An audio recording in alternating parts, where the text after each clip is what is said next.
My brothers, my sisters, listen to me, not as a president, not as a soldier, but as a son of Africa, a son whose heart burns with pride tonight, because somewhere across the ocean, in the concrete jungles of New York, a new chapter has been written. A man of African blood, a man of conscience, a man named Zohan Mamdani has risen to lead one of the greatest cities on earth. And I tell you, his victory is not merely an election result, it is a signal fire. A cry that echoes from Harlem to Harare, from Brooklyn to Bamako. A cry that says, the African spirit cannot be caged.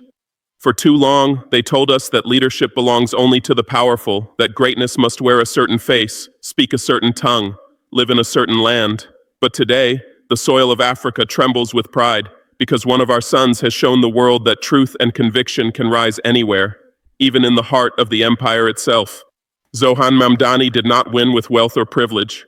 He won with purpose. He won with the heart of a servant and the fire of a visionary. His triumph tells every African child who walks barefoot through red dust, every youth who studies under the flicker of a dying lamp, that your dreams are not too small, that your skin is not too dark, that your accent is not too strange. You are enough. When Zohan stood before the people of New York, he did not beg to belong. He believed he belonged. And belief, my brothers and sisters, is the first act of liberation. His victory is not America's alone. It belongs to every African soul who still dares to believe that justice has no borders. It belongs to the taxi driver in the Bronx who sends money home to Accra. It belongs to the nurse in Queens who carries 2 jobs and still smiles with dignity. It belongs to the young immigrant whose hands are calloused, yet whose spirit shines brighter than gold. Zohan Mamdani's name will be remembered, not because he holds office, but because he holds truth. Because in a world poisoned by greed and prejudice, he stood and said, I see humanity. That, my friends, is leadership.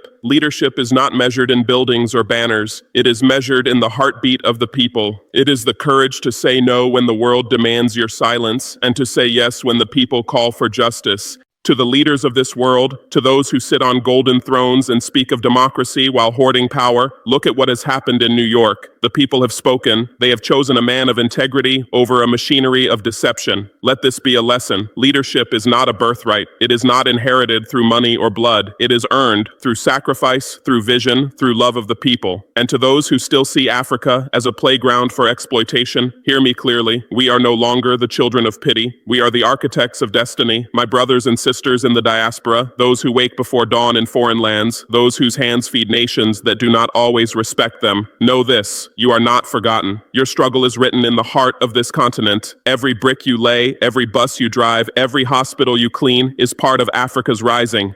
Your dignity cannot be erased by distance. Zohan Mamdani's victory is your mirror, a reflection that says you matter, that you are not invisible, that even in the land of skyscrapers the spirit of Africa walks tall. So stand proud, sons and daughters of the soil. Carry your accent with honor, carry your heritage like a crown, for when one of us rises, all of us rise. But my brother Zohan, victory is not the end of the journey, it is the beginning of duty. Now, the world will test your promise. They will tempt you with comfort, distract you with praise. But remember, a leader is not judged by how he climbs, but by whom he lifts while climbing. Do not forget the silent workers of your city, the Africans who drive the taxis through the midnight rain, who sweep the streets when the world sleeps, who hold the city together with their sweat. Let your policies speak their names. Let your compassion become their shield.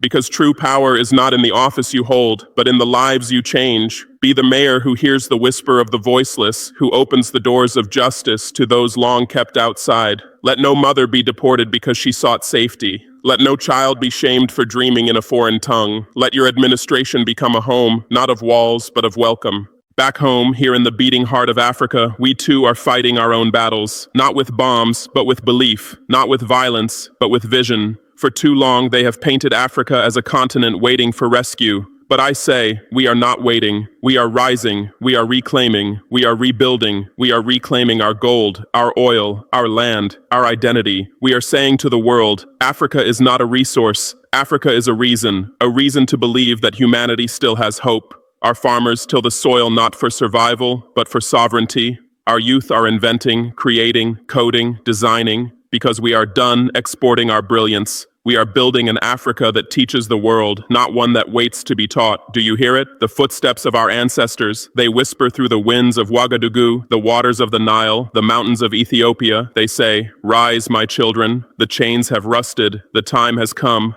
And indeed, the time has come to stand without apology, to lead without permission, to dream without limits. The same courage that carried Zohan Mamdani to victory is the same fire that must ignite our villages, our schools, our parliaments, because the African dream cannot live only in speeches, it must live in action. We are not Nigerians, Burkina Faso, Ghanaians, or Congolese first. We are Africans. We share one destiny, one mother, one heartbeat. When a son of Uganda suffers in the streets of London, it is Africa that bleeds. When a daughter of Kenya rises in Silicon Valley, it is Africa that shines. Unity is not a song we sing. It is the weapon that will defend our dignity. Because divided, we are footprints in the sand, but united, we are the storm that shapes mountains. Let us therefore link arms across borders. Let the Senegalese farmer and the Zimbabwean engineer know they fight the same struggle. The struggle for respect, for ownership, for tomorrow. Our mission is not to imitate the world, it is to inspire it. We are not here to catch up, we are here to redefine the race. Africa must no longer be the story others tell. Africa must become the author. The courage we need is not the courage of the gun, but the courage of the idea. The courage to build our own path when the world tells us to follow, to grow our food, to design our tools, to heal with our knowledge, to trade in our own currency. That, my brothers and sisters, is the revolution of Auso. When we look to New York and see Zohan Mamdani stand tall, we must not clap from a distance. We must rise in reflection. We must ask ourselves, if he can transform a foreign city, can we not transform our own villages, our own capitals, our own destiny? Yes, we can, because the same blood that runs through him runs through us. The same courage that raised him will raise us. His victory is proof that Africa's excellence cannot be contained by geography. It is the sunrise breaking through centuries of darkness. It is the echo of our ancestors saying, we are still here. And so I say this to you, sons and daughters of the motherland and beyond, do not bow to despair. Do not measure your worth by the world's blindness. You are the descendants of builders, dreamers, warriors, poets, queens, and kings. Africa is not awakening. Africa is reawakening. We were never asleep, only silenced, and now we speak again. To the youth, rise. To the workers, stand firm. To the leaders, serve with truth. To the world, watch closely, because the lion has opened its eyes.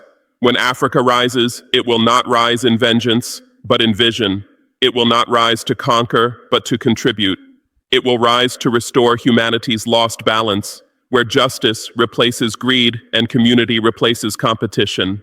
Zohan Mamdani's victory is more than politics, it is prophecy. It whispers to us that the African spirit can bloom even in foreign soil. It reminds us that leadership is not a privilege of the West, but a heritage of the brave. So let this be our promise. We will build schools where ignorance once ruled. We will build industries where dependency once thrived. We will build nations where dignity is not a dream, but a birthright.